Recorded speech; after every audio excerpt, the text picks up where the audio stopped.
So we get the post-lunch spot, which is always amazing. So hopefully you guys got something to eat here. And isn't the weather lovely? We're competing with that as well.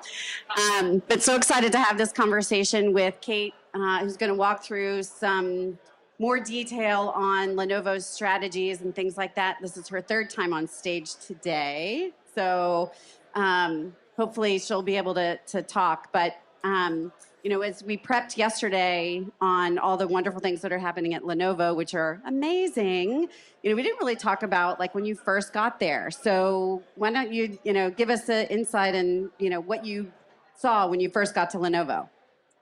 So on day one, I flew to Raleigh. Seriously, I am going to start on day one. So I flew to Raleigh for full day in-person training with HR. And there were like 50 people in the room, all of us our first day. And I was making small talk with the man next to me.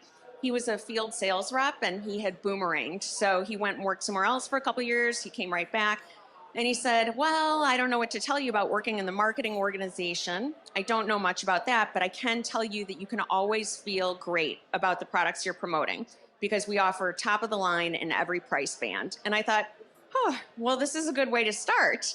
And then over the next year, I got introduced to a wide variety of products.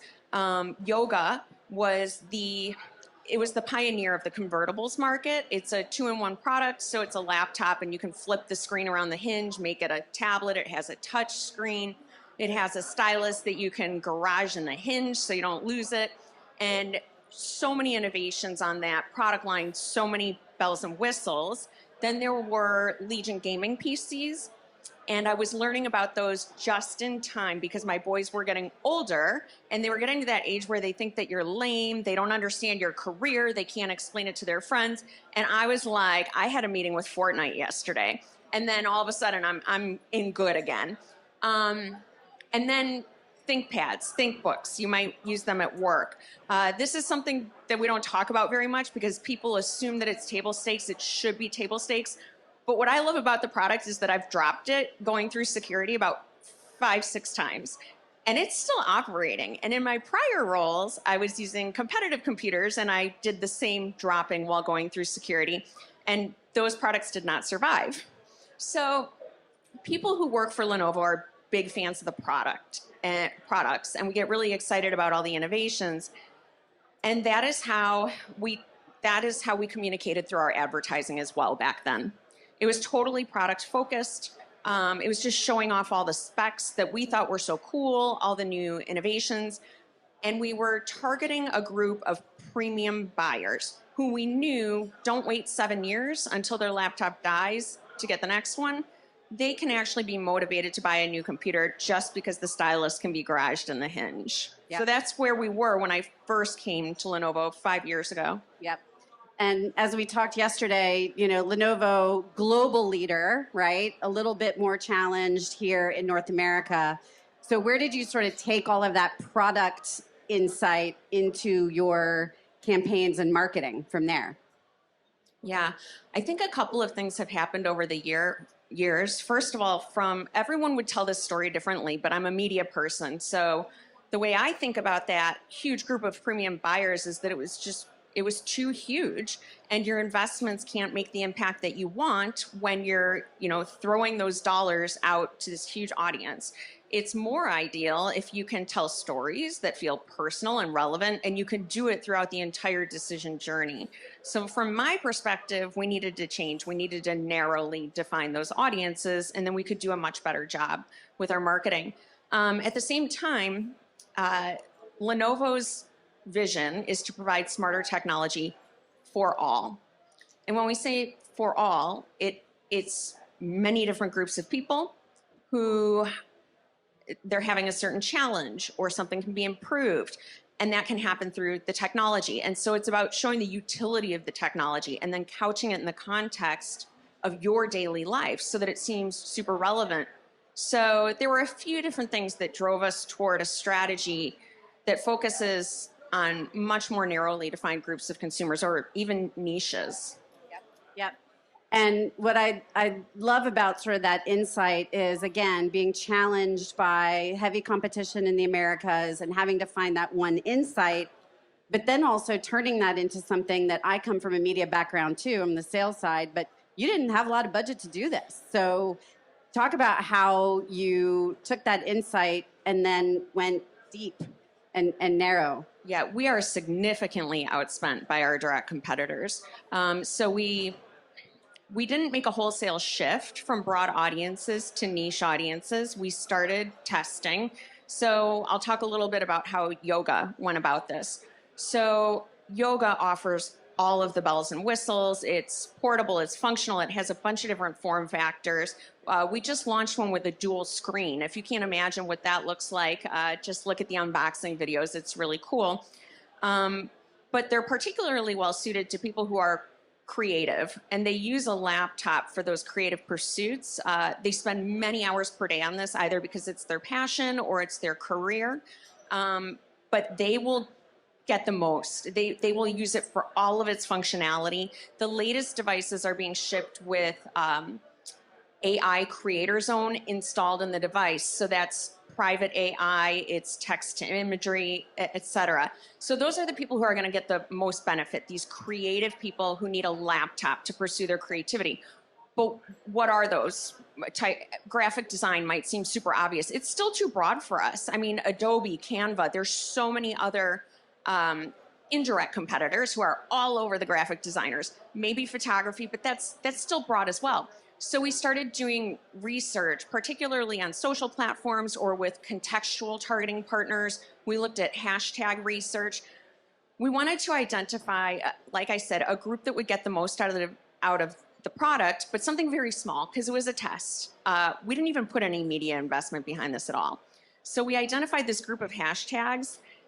It was a really small group, but it was trending at 3 times the rate of all the other ones we had been researching. We were looking across like fashion design, architecture, all over the place. So these hashtags were 3D digital art, multimedia art, mixed reality art. So we clustered those together and we looked at who the most popular creators, who are also influencers, were on TikTok and Instagram. And there were only about 45 globally. And we seized this opportunity to partner with 15 of them right away. And we started this program where we issued a challenge to them every 2 weeks. And we would provide them with an image of something in real life. So the Eiffel Tower or a piece of graffiti on a wall. And the challenge was to create something that was totally their own, totally different under some theme like Valentine's Day or Halloween. And they would add 3D audio, video animation, all kinds of special effects. And then they just boosted it to their own audience. That's it. We put no paid media support behind it. And each of them had a community either on TikTok or Instagram. We were going for, and it was their artwork. They did whatever they wanted. And the only rule was that at the very end, well, they had to make it using the yoga. And then at the end, it had to say made with Lenovo yoga. That was it. But the communities were so engaged, they started asking a lot of questions. They wanted to know how they did it. So then they produced a short form video showing the artwork and then a longer form one showing how they did it. And that's where yoga really got to shine because it was used throughout the entire creative process. We didn't think we would get much reach out of this because, like I said, it seems so niche. But the pass-along rate was so high. And that had nothing to do with us, except our product did facilitate the development of the creative. But the creative was so good, people just kept sharing and sharing. And so the numbers became huge, even though we started with what we considered to be a very small niche. And the program has grown and grown. This just started January 2023. We started a mentoring program. We're going to launch a digital art school where these creatives are going to teach master classes. So it's just growing and growing. Yeah, I mean, I love that, the simple concept of finding your super fans really small, then going very deep with them. And then that turns into an opportunity to go wide and really turn it into a very organic campaign. Thanks. So it said Gen Z relevant theme, but we still talk to millennials and even older because, you don't stop being creative when you turn 28. Yeah. Yes, and we talked about some other use cases for the yoga technology for other good. Do you want to talk about those? These are some really cool stories that aren't really around Gen Z, but smarter technology for all. Yeah, the AI PC. Okay, so within the past 6 months at Tech World, which is a Lenovo event, and then at CES in January, we've launched 45 products, services, and solutions that make use of AI.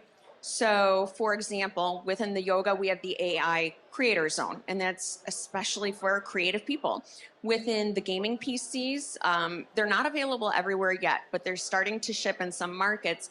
There is a gaming assistant who monitors your gameplay, sees your flaws, helps you to improve. And so each of the products and innovations is designed to address a particular use case, help to address a challenge, or make that experience much better.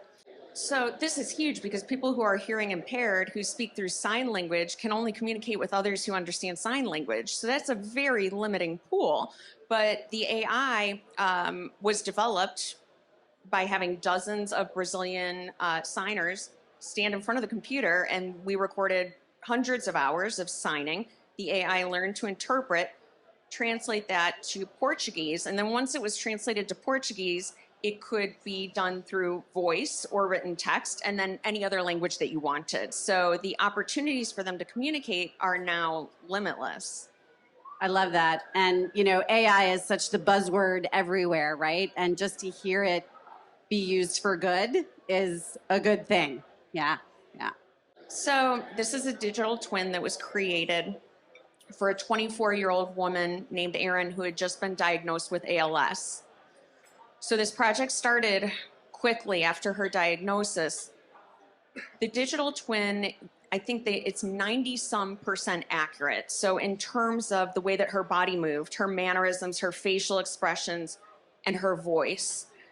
And now this is preserved. So as her condition declines, she's going to be able to type messages, and the digital twin can communicate that message just as she did before the condition took hold. So beyond the digital twin, we also worked with Deep AI and an ALS focused organization to develop this smart wheelchair for her. It has a keyboard that's very small and circular because I guess one of the issues will be the lack of mobility and dexterity. And though the keyboard to me looks impossible to type on, she will learn and she'll be able to communicate as she did for a much longer period of time. She'll have a yoga facing her, but then there's a tablet on the front of the wheelchair that faces the person she's speaking to, and that's where the digital twin is. Yeah, incredible. Again, sort of smarter technology for all. And you mentioned that all of these innovations of use cases, there's typically, not always, a partner to Lenovo on the technology side and then a non-for-profit, right? So it really is sort of technology for good. Yes. So what's next for Lenovo? So AI is it's not going to be a quick hype cycle. Like we were all talking about it one day and then it's gone. I mean, this is going to be what we're talking about for quite some time. Those were just two stories of many that I've heard. We haven't used them in our marketing yet. These are just things we're doing. They may creep into the some PR, but there may be some paid media support behind those stories ultimately. I did want to say though, so just serendipitously, last week we had a meeting with a creative testing partner, and we had asked them to look at how AI was being talked about in television commercials across a wide variety of companies and just share what they were learning and what was working, what wasn't, and why. And so in general, commercials where AI is talked about, they score much lower than each market's average. So this is in terms of sentiment, emotion, effectiveness. And the reason they score lower is that even among people who are pretty well educated about AI, and maybe even more so, there's some fear and trepidation. So a lot of these commercials, the ones that scored the most poorly, they spent too much time setting up the challenge to be addressed, which was, it kind of brought you down, and it spent too much time belaboring the problem before it got to the point, or they attempted to explain how the AI worked. And it's just too complex to be delivered in a 30-second spot. And the ones that performed well, they set up the challenge very quickly, showed the utility of the AI, what is the benefit, and they ended on an inspiring or uplifting note. So I decided I could keep these in the presentation because they seem to fit the model. Yeah, I mean, I think you hit the nail on the head when it comes to that, because showing the signers and then the digital twin without really going into the here's how it was done and all of that, just the output of good from that. So I think, what's our time? 3 more minutes. Okay. If you're good, we'd love to open it up for any questions of Kate and what she's doing at Lenovo. Some really cool. Anyone here have a yoga computer? Seen it in person? Even I don't have a yoga. I guess we're not the It's digital not standard creators. issue. Yeah, not standard issue. Yeah, yeah. Any questions? You got a question back here? Yeah, my question for you is, I thought it was interesting at the beginning of the presentation, you talked about how you were looking at niche audiences, how you didn't have a large investment budget at your disposal. But then you talked about the sheer volume of products that you've launched in the past 2 events that you mentioned, CES and the Lenovo sponsored conference. How do you reconcile those 2 things of being an organization that is looking to put forward as many positively contributing solutions as possible, which manifest themselves in hardware and software at a pretty significant volume, but with having to manage investment in order to support those products in such a controlled manner as what you described before?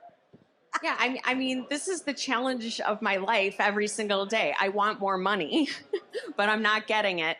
And I think that when you talk about this particular approach to marketing to these niches, it sounds like it will just require so much time and effort and money that it can't possibly ladder up to meaningful scale. And that's why we started with tests. I hope that wasn't just a lucky situation, and that as we replicate it to more creative pursuits, like I said, it could be fashion design or landscape design, or I don't even know where we'll go next. I hope we see a similar degree of success, but I think the success of that effort, our marketers are amazing. They're creative, they're smart, but it didn't have much to do with us.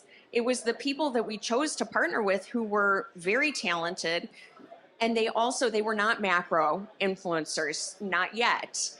And so I think it was extremely exciting to them to get the attention, to get the free technology, and ultimately we did put paid media behind it, but it wasn't a ton.